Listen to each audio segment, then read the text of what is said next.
All right, everybody. Welcome back to the Drum Show podcast. I am so excited about this talk. Pooley has been a student of mine for a few years, and Pooley came to the drums late in life, and he's like killing it. Before we got out, like right when we got on this call, before we pressed record, he's like, I got to tell you about this gig. I had one over the weekend. You know, it was the second paying gig for this band. I mean, Pooley's in like 15 bands. He's working more than I am. You know, I'm now going to him being like, hey, Pooley, can you save some gigs for me? And so I'm really excited because Pooley started the drums just a couple of years ago. He started late in life. He was well accomplished in several other areas of his life, and now he's just killing it at drumming, and he's no different than you. So everyone, welcome Pooley. Pooley, what's going on, man? Steven, I'm going to bring you to every speaking gig that I've had and have you just come do the intro, be my hype man. That's awesome. Thank you. I'm great, Steven. I am great, and any chance to talk about playing drums is something I'm always looking forward to. So, which is, you know, and that's something that is interesting to me. And I wanted to ask you, you know, so 5 or 6 years ago, you've been playing now for how long? Let me get that straight. So I bought my first E-kit in 2020, and I think I started taking lessons from you in 2021. So okay, and so it's November, it's December 2024 right now. So like 4 years. 4 years, yeah. So 6 or 7 years ago, let's say that. Would you have ever imagined that you would be on a podcast talking about drumming and all the gigs you're doing, and all? Would you ever have imagined that you would spend half your time playing in bands and lugging drums around? And I mean, you know, walk me through that because no, 6 or 7 years ago, no way. I mean, I was busy with work. You know, I'm a professor at a university. I teach sales and marketing courses. I'm a sales consultant. I do a lot of training with clients. And I'm also a professional speaker and an author. So I co-authored a book on happiness and well-being. So I do that. So 6 or 7 years ago, that was really, you know, that was my life doing that. I'm married. I've got adult children. So all of that stuff, right? Just general life things. And then COVID hits, which, you know, upends everything, right? And it was during 2020 when, in the beginning of the year, I lost my dad. Not with COVID related, just he had suffered from cancer briefly. So I lost my dad, was helping my mom transition, you know, to living by herself. And then by summertime, I was like, I had time, everything was locked down. And I said to my wife, look, if you guys are going to get me anything for my birthday or Father's Day, I want to learn how to play the drums. And she's like, what? And I said, like, I played drums for like 5 minutes. Like sixth grade, I had a snare drum and I played in the school band. And then I begged my parents in 7th grade to get me a drum set. And I swear, Steven, I played that kit maybe 3 times. Like, I took 2 lessons, I played it maybe 3 times, it collected dust, got to high school, played football, got involved in other sports, you know, schoolwork. They sold it. They just got rid of it. That was it. That was my brief. And then in the back of my mind, I think I always wanted to get back to it. So yeah, 2020, I got back to it, bought an E-kit. And, you know, just started looking at YouTube videos online, just trying to figure out how do you play this thing and what do I do? And I had no goal about what I was going. I just wanted to see what I could do. Just wanted to play. So since you went through that process of having to, like, you started this new instrument, and now it's the internet age, right? Which is for a lot of people are like, oh, it's just the normal. And I'm like, well, even when I was coming up, and that wasn't, I mean, to me, that's not that long ago, you know? Right. I was talking about the other day when I had my first full-time pro gig was when I was 19. I started getting paid for gigs at 15 and then took it full-time when I was 19. I didn't have a cell phone. You know, that was 2001, 2001. What was I, Richie Rich? No, I didn't have a cell phone. I didn't have all that money. You know, Dick Tracy. You were not Dick Tracy. Yeah, exactly. You know, and so having gone through it with kind of the modern internet age, how did you source? And what were some pitfalls that you would recommend for people to avoid when they're starting the instrument? What did you do that was successful, and what were some things that you wish you would like? That's I a wish I great would have question. this. The problem is the internet has everything you could possibly want on it, right? So, you know, in 2020, I turned 59 in 2021. So 2020 into 2021, I'm an older guy. I worked in technology my whole life, so I was comfortable with technology. But you get online and you're like, learn how to play the drums, and it's like drinking from a fire hose, right? There's a million different people out there with a million different ways of teaching you different things about playing the drums. So I found a few channels. Yours was one of those primary channels that I listened to a lot on YouTube, and just realized at one point Yeah, you can find anything you want, but it's not curated and organized for you to really walk through it over a long period of time to get better at it. So that's when I started thinking, well, maybe I should just sign up for one of these courses and, pay a monthly fee and have someone give me a lesson plan, which is, when we first talked, that was one of the things we talked about was I don't want just a whole bunch of different lessons I can pick from. Tell me what is a tried and true method I can walk through, go, course by course, see my progress, and that, and when I joined the Drum Shed, that's what I got. I had that path in front of me, plus, having an option to talk with you and other members every week on the Zoom calls. I'm a very social person, so I can't just have the lessons laid out for me. I got to have some interaction with people, ask questions, and just feel like I'm, part of a community, which was the best part of all of it, right? Because then you get to hear that everyone else is struggling with the same damn things you're struggling with. And then you hear that your teacher's struggling with the same thing you're struggling that's with. it. It's like, okay, these are my people, right? And then, also a chance to just talk about your wins. And I know you start every Zoom call with your students with, what are your wins? And at first I think people are a little bit like, well, I don't want to talk about the good things that happened to me. I don't want to sound like I'm bragging. I don't want to sound like, it's all about me. But it's great to be able to say that stuff out loud to people who appreciate it, right? Mm-hmm. You say it, went to an open mic night, played the song for the first time, didn't mess up in the bridge where I always mess up, and people are like, yeah, you go, right? That support plus that, set of lessons that you can just follow and not get lost that's exactly that served me so well, especially that first year. That first year, I think I learned so much in a short period of time. Well, and Pooley is now on several iterations of his lesson plan. When people sign up, some people I have an online drum school. It's been open now for 13 years. We're going on our 14th year, which is crazy to say. So when you sign up, you have the option to find your own way. We've got a pre-made path for beginners, but then I'll also do a personalized lesson plan if that's what you need, if that's, and so some people take advantage of that, some people don't. Well, Pooley has, and then when he finishes one, he comes back to me. So we've actually met in person. He came out to a gig that I did in Boston whenever I came through there. We hung out and had, food and beer, and then, he came to the show, and then we've talked on the phone while I was traveling to another gig. Right. I was like, hey, let's get this lesson plan together. He's like, I'm going to call you. I'm like, great, let's do that, Yeah. Right. So he definitely has plugged in, and I think that's the biggest thing, no matter the age that you're starting, but especially later in life, is don't try to be a master at everything. You have to really become specific and go, okay, this is the path that I chose. I'm going to keep going with it, and I'm just going to mark it off. And it's very important that we check those things off. It's very important that we see those daily wins, and think about those instead of thinking about all the bad things that wouldn't happen, because you're going to attract what you're thinking about, right? So you're thinking about all the mistakes, you're going to attract more mistakes. That happens to me all the time when I'm gigging. If I can't leave that mistake, I'm going to make another one, And so you start thinking about those wins, and it's just this, snowball effect. So how long were you playing? Because I'm huge on getting people to play with other musicians. With other people. I know. Yeah. We talked about this a lot. And I think I hesitated a little bit in the beginning. I'm like, I can't go play with people. Like, who's gonna want me to play with them? But it was 2022. So, like a year after I had started taking a little more than a year after I started taking lessons, I had an opportunity to go play with some friends at an open mic night.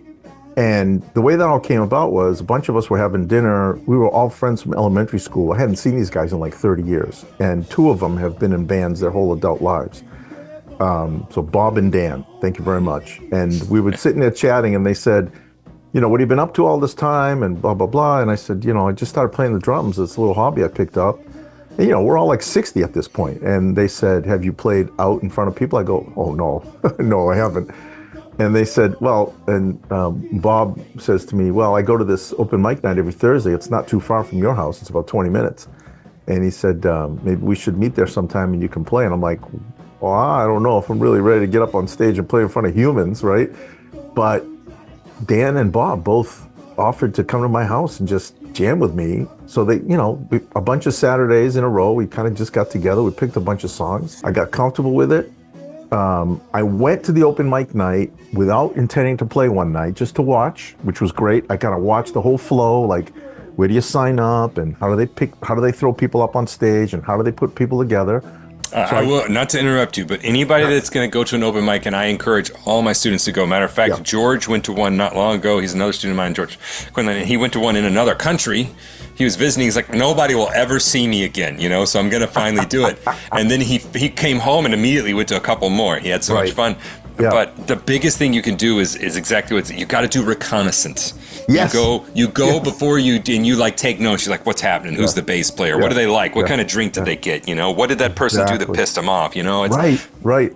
Yeah, look, and that first night when I was just watching, I had a little notebook with me, and I was just writing down the names of all the songs that people were playing, and I just kept track of all this, because I figured, all right, in a few weeks when we come back, I'll get a chance to play the songs I know that I've practiced with my pals, but maybe I'll get a chance to hop on stage and play a few more songs, and I need to be ready for that. So I think it was like a week after that, or 2 weeks after that observation, that surveillance, night, we get there and we sign up as a group, so they would put us all up on stage together. I had my wife there, my kids, I had friends. So it was not just playing in front of a bunch of strangers. No pressure. I put all this freaking pressure on myself to actually be good. This is not the way to do it, y'all. Go by yourself. So maybe not do that the first time, right? And then it was awesome. Like, it was awesome. Like, the music was great. It sounded great. We got a lot of great feedback.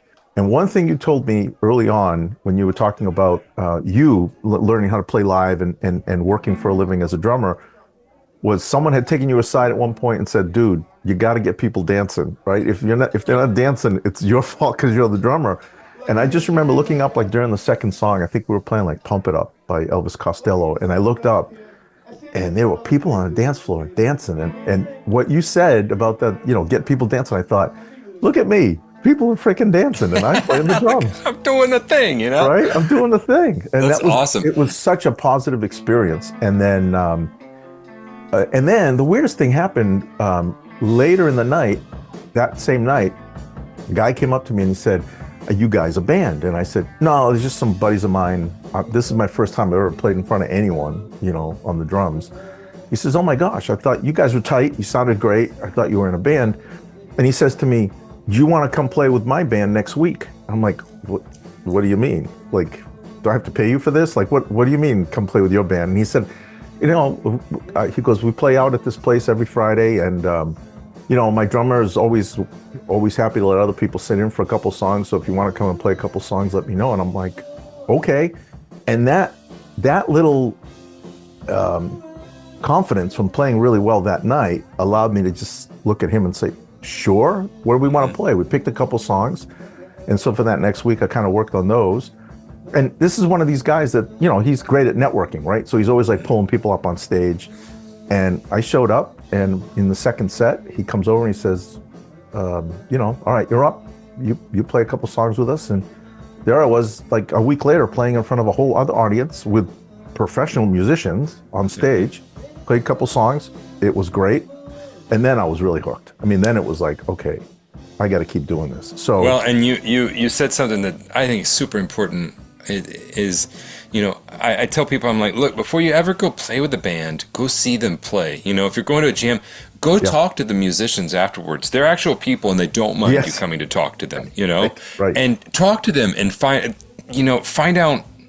Just find out their names. Introduce yourself. Oh, I'm kind of new in town. Networking is the biggest thing. I was talking to my son Jackson. You met him before, and he's like, yeah, I'm trying to put a band together, but I don't know, many musicians. And I said, well, do you know of anybody? He said, not any of my friends play instruments. I said, do you know of anybody that plays an instrument though? He said, yeah, I mean, there's this guy that is like, he's kind of around, but I don't really know him. And I said, well, that now you do. I said, that's your musician. I said, all my friends in high school, I would walk up to him and go, I said, I heard you played bass. Yeah, I said, oh, okay, we're going to be friends now because I'm a drummer and you're a bass player, and let's go. Yeah. Exactly. I just met with my old bass player for my first band when we did a gig in Dallas, Texas. We went and had breakfast. So I got to, we relived, and here we are so many years later. Yeah. And that friendship, look, the gig I just got was on the road for a year and a half that you came to. Yeah. The bass player and I just casually stayed in touch. The last message I had from him was him sending me a picture of him standing beside this horse. They got a horse farm up in Wisconsin. Johnny's a great guy. He and I had always gotten along real well. And I always felt like we would do some form of music again together. I told my wife, I said, I don't really know what that's about. I'm just going to kind of put it on the shelf here, but I have a feeling Johnny and I are going to get into some trouble later. And we did. And we got into bus wrecks together, and it was a year and a half of trouble, and we had a blast with it. And but that's the thing. He just remembered me. He's like, oh yeah, Steve. And he remembered that we got along, and he, so that piece of it is just talking to people, One of the things I try to teach my students at Bentley is life is about the people you know, right? It just, and people are a lot friendlier than most people think, right? Mm-hmm. And if you just strike up a conversation over some shared interests, what could be better than a shared interest around music, right? So I go to this open mic night. I was hooked. I went to that open mic night just about every Thursday for 3 years. Actually, I was there. They actually discontinued it about 3 or 4 months ago. They just decided not to run it any longer. But I started going every Thursday night. And if anyone's, kind of listening to the podcast and wondering, beyond just going and playing at an open mic night, what else can I do? Here's what you can do. I started going a half hour early and helping the host set up the drums because he had so many other things to do. Setting up the drums was the last thing on his mind. So I just started showing up, helping out, helping him carry the drums, get it all set up on stage. By doing that, I started to meet the other drummers that were regulars, right? We started chatting. I learned a little bit from them. Then, as I said, I went there every Thursday night. So I would get up and play at least 3 songs because it was always like 3 songs at a time. And I would make a list of every song again every week. And I would pick songs that I like to play so that the next time I got up on stage with 3, when you get up. So here's the other thing about open mic night. If people haven't done one, if it's a kind of open mic night where they just throw you up on stage and say, here's a bass player, here's a guitarist, maybe 2 guitarists, here's someone who can sing and a drummer, go play some music. You get up on stage and you're looking at each other like, all right, what do you want to play? Right? Because you don't know each other. So I always felt like in the beginning, I was sort of the weakest link, right? Because I hadn't played for very long, probably didn't know as many songs as all of them. And I would just say, how about we play Born to Be Wild? And they'd be like, yeah, all right, let's play that, right? Because I knew how to play it. Yeah, it's such a power move, y'all. Look, being able to go on stage and when they ask, what do y'all want to play? Don't just sit back there and try to be cool. Like, I don't know, man, whatever you guys want to play. Because they're going to pick something you don't know. Exactly. Be the person that's like, how about Sweet Home Alabama? Right. How about Shook Me All Night Long? And every time somebody says no, you just spit out more. You just keep going with songs. Just keep adding to the list. That's all I did is I just kept adding to the list. And one night I went and watched so a bunch of the guys open mic night are in a band, and I went and watched them gig one night. And afterwards, the bass player and I were pretty good friends. And I said, hey, send me your set lists. I want to see what music you play. And I used that as a list of music to keep learning because 2 or 3 of those guys are always at open mic night. So again, you get up on stage, you're like, what do you want to play tonight? I'm like, how about Can't Get Enough? Oh yeah, we love that song. Okay, right? So that then gives the drummer, at least it gave me a lot more confidence that if I'm calling out songs I think I kind of know how to play, I know it's going to go pretty well. And in those times, there were other times when I'd get up on stage and someone would say, yeah, let's play whatever, play a song. And I'd never even heard it maybe. I rip up my iPhone, get on Spotify real quick just to hear how does it start and maybe if I can pick up the groove. And then after that, if you're playing with musicians that are good enough, especially bass players, there was one bass player in particular who was a professional touring bass player. His name is Jeff Murfitt, and he tours with the Joe Louis Walker. So he's ridiculously good. He just would whisper over to me and kind of give me the nod. And I knew when he was transitioning into verse and chorus and all the rest. And I could get through some songs really easily in that case. But and that's got to be ready. This kind of couple things to point out is, whenever you meet people, you don't just meet them, but you actually let them know that you would be available. You are looking for this thing. One of the things when I got the most recent call from Johnny is he said, we've gone through everybody that we kind of was front of mind. He said, so then we sat down and we were like, well, wait a second. Who maybe we forgot because we haven't seen them in a while, or they came off the road and we didn't call them because we thought maybe they wouldn't do it. And that's when my name came up because I came off the road years ago. And he said, I don't even know if you're interested. But because I was able, when he told me that, I said, yeah, I'm interested. Let's do it. So putting out there to people, hey, I want to do this. This is something I desire to do. I'm looking to play out. They're going to remember that. And then the other thing is, you'll hear Pooley talk about how much music he's learning. And the quicker I can get people to learn music, the better. And the quicker you can have a system for quickly learning it. I just released a course called Song Accelerator. And I got tired. I don't want to say that. That sounds like I don't want to. I did get tired. I was teaching the same thing to individuals. I'm like, okay, what are you doing? You can play all these parts in the song. I can't remember the song. I'm like, okay, get a sheet of paper. I'm going to show you. And we go through song form. I show them how to make a quickie chart, and they're all like, well, I can remember it now. I'm like, exactly, you can remember it because so getting a system for being able to memorize those songs, being able to recall them very quickly is super important. That's huge. That's huge. And I've got a folder in Dropbox with about 220 songs that I've charted myself by hand. And again, 5 years ago, if you said to me, Pooley, you're going to be charting songs and you're going to know song structure, I would have said, you're nuts, you're crazy, I don't have time for that. But learning how to just listen to a song and scratch out on a piece of paper, listen to it one time, scratch out on a piece of paper and know the basic structure to it. The other thing I've learned about doing it that way is it's almost never about playing it exactly as it is on the album or the recording because I'm not in a tribute band, right? I'm just trying to be a drummer in a cover band. We're playing music that people know and that people want to dance to. If there's an iconic fill or an accent, you got to learn that piece of it. But 99% of the time, solid groove, know when the verse switches to a chorus, are you going from a hi-hat to a ride? Those little things that you don't really think about too much, but you can hear it when you break down a song like that.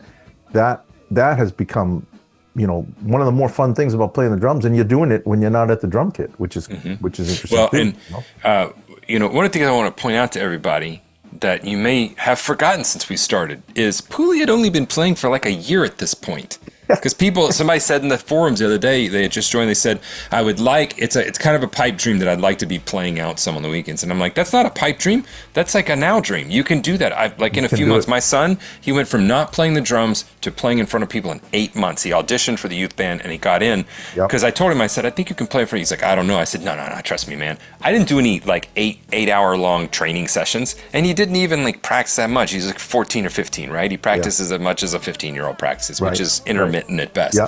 But he was able to do it because it's just a simple process, and the quicker you can get to doing that, the better. You're not. I don't want to make this sound like you're not special, Pooley. You're very special to me, but you're just not special. You're just a guy, and I'm just a guy. And you started late in life, and then you have this vision of yourself being a drummer. Now, here's something I wanted to bring up real quick because this is something I talk to a lot of new drummers about. And they don't want to call themselves a drummer. They're like, well, I wouldn't call myself a drummer yet. And I'm like, oh no, that's the first thing you have to do. You have to call yourself that before, did you have trouble calling yourself a drummer whenever you first started? I'll tell you a funny story. So my brother plays guitar. Like I played guitar for one summer. I was like, when I was younger, it was like, try something, get good at it, and then never do it again. So I played guitar for one summer, and the band that I was hanging out with, I got them to play at my fraternity one night in college. So they came up, I played 2 songs with them on stage, and I never picked up the guitar again. I was like, all right, I was on stage, or people clapped, I'm done. I never have to play the guitar again. My brother picks up my guitar, and he learns how to play, and he's played it, basically his whole life. He came back, so this was probably in 2021. He came back east, he lives in California, and he said, hey, I'm going to my friend's house, because every Friday night they get together and they jam. They play music. And at that time, I had been taking lessons about 6 months, let's say. He says, you want to come down and play drums with us? I'm like, oh, I'm not a drummer. I remember saying that out loud, like, I'm not a drummer. He goes, what are you talking about? You've been taking lessons. I saw some of your videos. You can play. So I went and I took a live lesson with an instructor up here because I had never played an acoustic kit. I had done everything on my little E-kit. And I went and I just wanted to spend an hour on an acoustic kit just to feel what it feels like and hear what it sounds like. So I went, and it was a Friday night, and it was just a bunch of guys get together every Friday in some guy's basement. He's got all the equipment there and a drum kit. And we played for like 3 hours. And I thought, on the way home, with my ears ringing, because I don't think I had enough ear protection that one night, I thought, A, got to buy some earmuffs tomorrow, and B, I am a drummer because I was playing with a bunch of guys that had played for their whole lives, and I was keeping up. I was messing up, but I was keeping up. And that was the moment where I thought, I could do this. I could be a drummer, and I want to be in a band, because just playing along to music tracks wasn't enough at that point. It was like, I loved the interaction with everyone. The thing that, most people don't realize they're looking for, I mean, yeah, they want to play the drums, but anytime we do something, anytime we do something new in life, we're looking for an identity change. So we want to, so let's say Kelly and I got married. I went from being her boyfriend to her husband. I proposed to her because I wanted the identity of her husband. Same thing as when I went to be a father. And so that's why it's so important, even if you've just started out, that you begin saying, no, I'm a drummer, because what you're looking for is that identity change. And if you don't let yourself, our brain actually can't tell the difference between thoughts and what's real in life. I had a disturbing dream last night, and I woke up and I remember saying in the dream, please let this be a dream. This can't be real. And then but it felt so, and I woke up, I lost my daughter. That was what would happen. And so I was freaking out, and I woke up and it was still very real. And I thought, man, my brain is not as smart as I thought it was. It has no clue that I was just laying in my bed and that wasn't real, Right. And so, we have to identify as it before we become it, because if not, you're always going to feel like an imposter. Yes. And if everybody is noticing that this sounds like a lot of fun, because Puli and I are laughing and talk about how much it's the most fun thing you can do. It is. Playing music. It's amazing. It's amazing. And someone the other day, a friend of mine said, I don't know how you can do this at your age. Like, I'm ancient, right? And I said, well, you just learned how to play pickleball. And you did that at the age of 60 something, right? And honestly, I got a much lower chance of ripping my Achilles tendon by playing drums than playing pickleball at this age. So, if you can learn how to play a new game, if you can read a book and understand something new, if you're taking an online course, you can learn how to play the drums. And by the way, it's so fun. It's crazy to your point, as we age, we get to a point to where we're no longer trying to bench press the most. You're actually no, I actually just don't want to go backwards now. I want to be able to pick up my grandkids. And so the drums are a very physical instrument. They've done studies and tests. There's a doctor that just studies drummers, and she hooks up a heart machine to them and measures heart rate and all that. They have heart rate bursts when they're playing live at large venues, the rate of an Olympic soccer player. Your caloric burn is the same as that. Now, that's different than when we're practicing in our house. It's a physical instrument, so you're putting pressure against the bones, keeping that bone density. And the things that happen whenever you are engaged with learning an instrument, not just the drums, because you're visually trying to interpret something on a page, you're trying to interpret that through an instrument, listening to the tones, so much of your brain. Screw Sudoku. I mean, if you like Sudoku, fine. But come on, just go play the drums, Right. You're creating all sorts of new synapse connections in your head. And, this is where all of the drumming stuff kind of overlaps with the stuff I wrote about in my book about happiness and well-being, and the stuff I go and I talk about as a professional speaker, which is you've got to engage your brain, especially when you get older, because it's a little harder to form those new synapses the older you get. So the more you're doing this on a regular basis, the more resilience you build, the more clarity you have, the less chance that you're going to just get depressed. I mean, there's so many great things that happen when you learn a new skill, especially one that fires so many neurons as it does to play the drums with 4 limbs, going in all different directions. So that's a big piece of it for me is, I've seen older people, I'm going to say older, like in their 80s and 90s, who are fading fast because they didn't do anything mentally to challenge themselves when they retired. Retirement for them was like, let me get to the end line here and I'm just going to relax, right?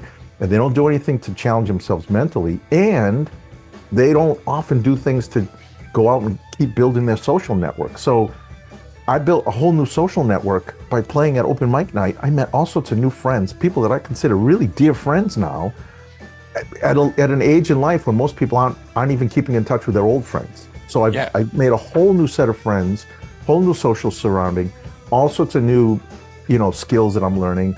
And I say this to people all the time, and drumming is a big part of it. I'm 62 right now. I have never felt younger or clearer in my life, ever. And drumming is a big part of it. This is sounding like a TED Talk. You need to submit for what this is. I love the vision, by the way, of you as like this college professor, and you know you're a speaker on stage, and you advise large corporations, and then you go play in seedy nightclubs. Exactly. You know, it's like Yeah. he rips his shirt off, and he's got the cape on. He's like, Pooley. My students are fascinated by the fact that I'm in a rock band. They always ask me to pull up the website and show them, video from the gigs and stuff. And then I've got some students now who are trying to convince one of the local bars that they all go to have me show up. They go, listen, if you got a guy who's a professor at Bentley University playing, you're going to get 1,000 kids here to come watch awesome. him, right? Get your band called the Professors. That'd be amazing. So, okay. I know you've talked some with me about technology and those and challenges and how you use it, those kinds of things. So let's get into, I want to respect your time. I don't want to take up too much of your day, but let's get into some, maybe some tips, some tools you found that help you when you're practicing some things that have helped you make the progress you've made, because anybody can do this, So for me, it helps seeing somebody that has done it that's just like me, and I'm like, oh wow, they did it, I can do it too, you know. So at first, when I was first started taking the lessons from you from the school, I would print out all the booklets, right? And I had a 3-ring binder, and whatever lesson plan I was working on, I was marking it up, and that got a little unwieldy, right? It's a lot of paper. So first and foremost, I tell people, get comfortable. If you can get comfortable, just putting the PDF on your laptop, on your tablet, or in the cloud, right? It's just easier, right? Because then you can. What I do is, as I'm working through a lesson plan, I'm marking up the actual, lesson, the sheet music that we get with the lesson plan as to what I'm struggling with, what I'm doing better, and then that's where I'm keeping track of my progress, right? So number one, if you don't want to be, carrying like a 3-ring binder around that looks like a physician's office, like a thick thing like that, get comfortable using a tablet or a laptop just to mark up your lesson plans and keep track of it. A metronome app. There's a million different metronome apps. There's a lot of good ones out there. You got to have a metronome app to practice grooves and, listen to your progress, record yourself if you can. I picked a metronome app. I actually don't even remember the name, but I've gone through 3 or 4 different ones. The primary reason I picked the one I'm using now is because I can create a set list in it. So when I'm playing with my band, I've got the set list of all the songs and is it Tempo by Frozen Ape? I used Tempo for a long time, and Pro Metronome's another one. I think Pro Metronome is the one I'm using now because I loved Tempo, but the downside of Tempo was if you created the set list in one device, it was a little hard to get it transferred to another device, and I didn't want to have to recreate set lists on both my tablet and my phone because I always use my iPhone as the backup click, right? If the tablet dies or something happens, I've got my phone there and it's got the same set list. But having a metronome, you can create a set list is great. And also a metronome, Benny Greb has one called Gap Click, which it'll give you gaps in the groove so you can see if you're coming back on time for practicing, right? So, I think that's like a core technology thing you have to have is a great metronome. My buddy was he's a great drummer, and he's a computer guy, and so he thought he wanted to find a way to help his timing. So he was telling me, he said, so I created this program that when I'm playing to a song, it automatically randomly mutes the song for a couple of measures. And he said, and I have to basically, try to stay on. Right. And again, I'm like, that's an ingenious, please make that an app, because I want to do that. It sounds amazing, And so he's just got this, we're playing the chorus and all of a sudden it mutes for 3 seconds and you're like, oh, I'll tell you what also does that is, like I was telling you before we started, the gig on Saturday night, we were playing Satisfaction by the Rolling Stones. We got about halfway through the song and the host of the venue we were at turned the power off because they were trying to reboot a piece of equipment. Jeez. So the guitar amp, the bass amp, and the vocalists all went mute, and it was just the drums for about 4 minutes while she's fiddling around with switches to get everything back on. I felt like I was living in the Gap Click. Like that was it. It was just me playing the drums. Thankfully, people kept dancing. They thought it was just an extended solo, right? But it was just the groove. And then when the power came back on, we kind of caught back up with it all. But yeah, you got to have an app, and you've got to be able to, and I think that having a Gap feature to that is a great thing, right? Because then it kind of builds in your head.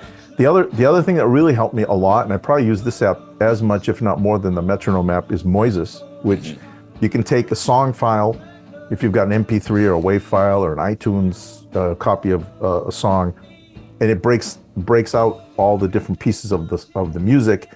I use it two ways. One, I use it to play the song without drums, so I just turn it on and mute the drum track, and I play the drums along with it. And I do the reverse. If I'm trying to figure out what the drums are doing, I mute everything and just listen to the drum track, and then I can transcribe it. You can speed it up and slow it down.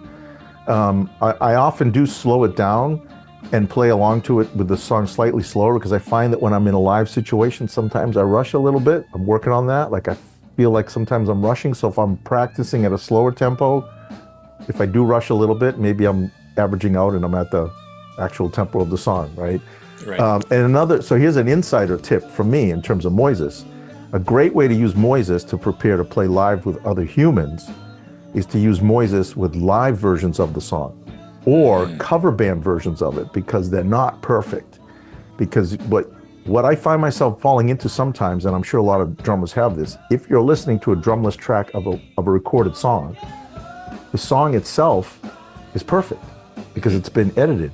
So you almost fall into the trap of using it as your metronome, like you're kind of listening. And so if you listen to live music, which speeds up and slows down a little bit, it forces you just to be a little bit more focused on the music. And playing live, as we've done now in front of a few audiences, I can see that that's a gift to have that ability to be able to do that. So Moises is a big part of what I do.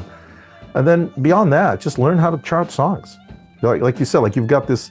I was going to ask you about that when we were done recording about this, because I'm always trying to soak in as much information about how to do things better. So, and this, the reason I made that is because I had to learn how to chart songs quickly. And I'm not talking about charting songs as in like you need to learn how to read sheet music. Right. I can teach you to chart songs even if you don't learn how to read sheet music. And you're like, that doesn't make sense. And I'm like, okay, well, it's not.